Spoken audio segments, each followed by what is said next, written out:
Hello everybody and welcome back to another video on the Boat Marketplace channel. I'm here today in Essex Marina once again with boats.co.uk. A massive shout out to them because genuinely thank you so much for everything that you've done with your support through the YouTube. And that's one of the reasons why I'm here today is they have such a massive selection of boats, such amazing boats to show, and I really am excited to show you this one today. I am currently sat on board a 2005 model of the Fairline Targa 34. One of the best models that's ever been made, and I think one of the best models with regards to keeping its value. It's compact enough that you're not paying massive berthing charges, but it's still big enough that you get absolutely everything on it, and I don't think any compromise has been made. Now, let me give you a spin around and let me show you why I say that. So as we turn towards the back of the boat initially, we've got this lovely seating area that you can see seats many people all around. Lovely little area for some lunch and some good views straight out the back of the boat, especially if you've managed to take these curtains off for the day.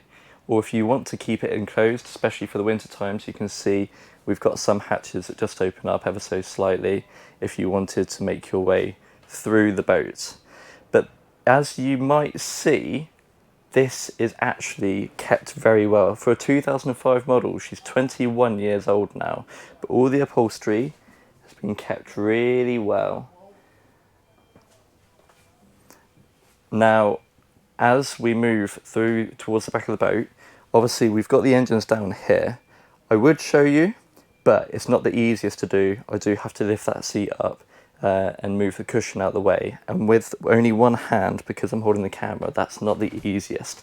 However, under here we've got two CAD 300 engines, and they are kicking out quite a bit of power.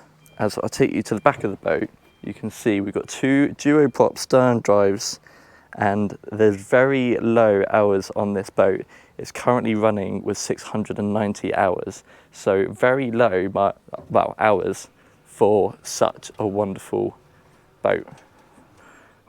Just a quick look down the side. I love the design of the Fairline Targa, especially the older ones. They're really classic look, but they really look like they're going to just make their way through the water. And they definitely do.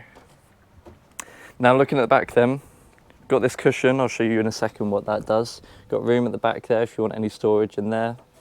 And we've got a little bit more storage under here as well. You can also see we've got on this boat, they've retrofitted a couple of snap davits. So you can put a tender on the back and then fold it up. But it still keeps the diving platform easily accessible while you still have that on board. Ladders nicely put away on the back as well.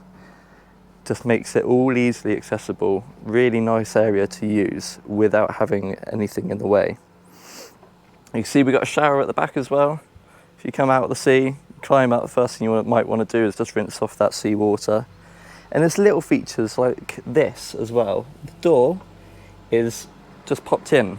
So it's while you're underway, if you want to open the door, that's not going to affect. If just a little pull brings it back closed, which is really nice as well. If you've got a couple of little kids on board, you can close that door.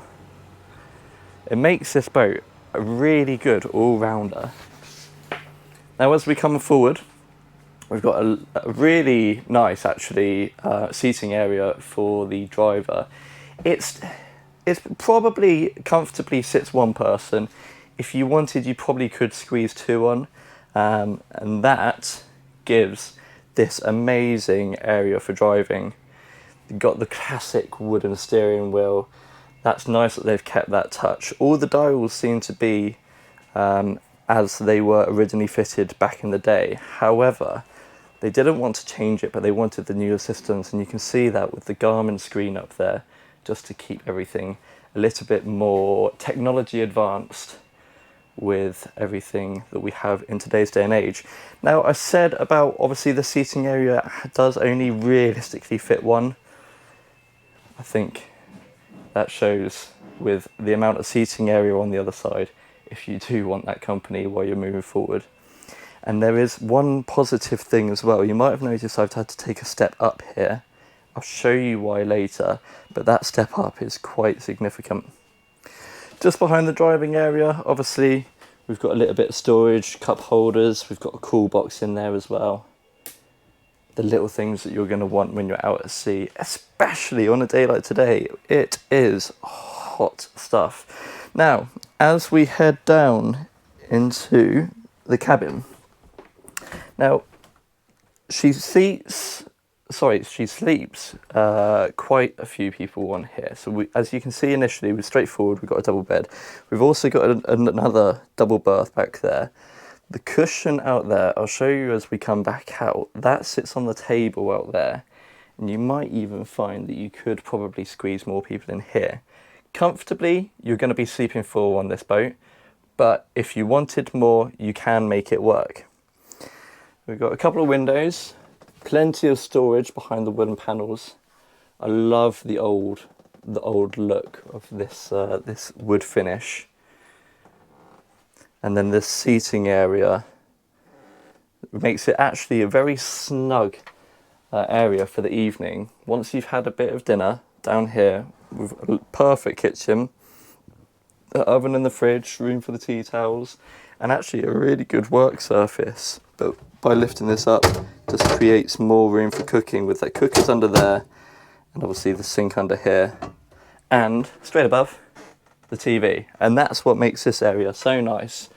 When you're sat back here and you just want to chill for the evening, you've had some food, you've got plenty of air coming in with the nice big open door, or you could even open up the hatch up there, but you can still sit back and watch a movie.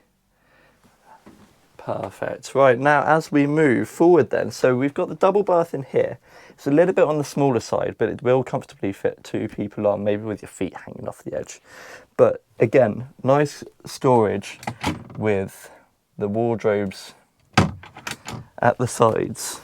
And we've even got a mirror this side with more storage down here as well.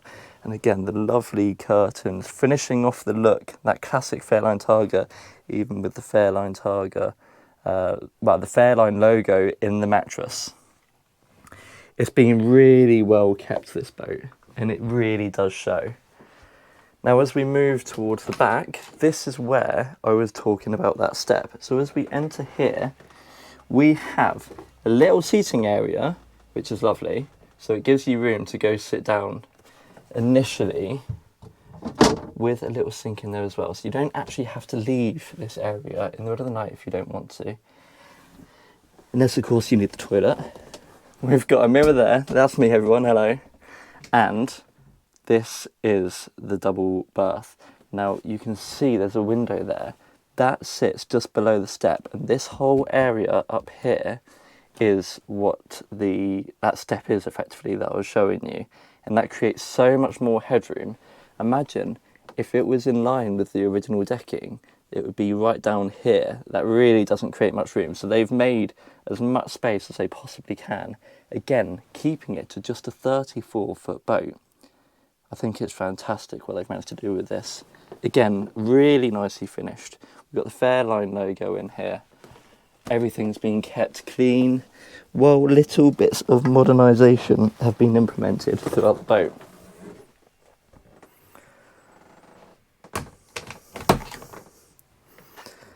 And then the last part of the cabin is obviously the heads or the toilet. It's a nice walk-in shower with a wraparound curtain in here. So this whole thing is a wet room, which makes perfect if you want a stand-up shower on a boat. It again utilises the space that you have. Toilet, sink, plenty of mirrors all around, and again a window, which I think can become handy sometimes. I'll leave that to your imagination. Now, as we take a step up, back into the cockpit area, we've got the table. Now, what I was saying earlier is if I just crouch down here, you can see there's a little lip the whole way around. The reason for that is the table sits down on that. And this cushion at the back here, if I grab it, is a perfect infill cushion that sits over the table, even with poppers as well, so they actually secure to the table, so that can be lowered and turned into a really good either sleeping area, if that's what you want. I would personally prefer to remove all of these covers and turn it into more of a sunbathing area, especially with the cup holders each side. This becomes a proper lounge kind of vibe boat, especially with everything in its place. I can imagine being moored out at sea right now, a couple of cocktails in hand, enjoying this weather. Although being ginger, I don't think I would particularly enjoy this weather. Little seat as well here. Again, just really making the most of the space. And this boat really does scream everything that is available. Obviously, I didn't mention it earlier, it has got an area for the outboard motor to sit on when you bring the tender in. And obviously it has offshore power as well. Now, I'm going to take a step up as we make our way to the front. Now, I don't know if you noticed it earlier, but there were some cushions laying on the double berth underneath the cockpit area, underneath that step. Now you can see we've got a slight layout here. Those cushions sit in there, they pop into place. And again, if you don't want to convert that seating area out the back, you've got all of this available. And it's an absolute stunner of a boat that is available, especially when you look back at this. I love the nice, great big windscreen. You got the hatches, as mentioned, if you want to create a bit of air. Or if you're sat down, looking straight forward, we've got plenty of high railings all around. The anchor on the front as well, that is electric anchor, so easily raised and lowered, with a couple of cleats each side as well. This boat is perfect, especially if you're a smaller family and you're looking at getting out on the sea. It is the ideal boat that you're looking at. Now, price wise, because they retain their value, it does come in probably a little bit more pricey than other 34-foot boats of this age. At the moment, this one's priced at around 112,000. However, like I said, they do retain their value, and that is actually, for this boat, a very good price.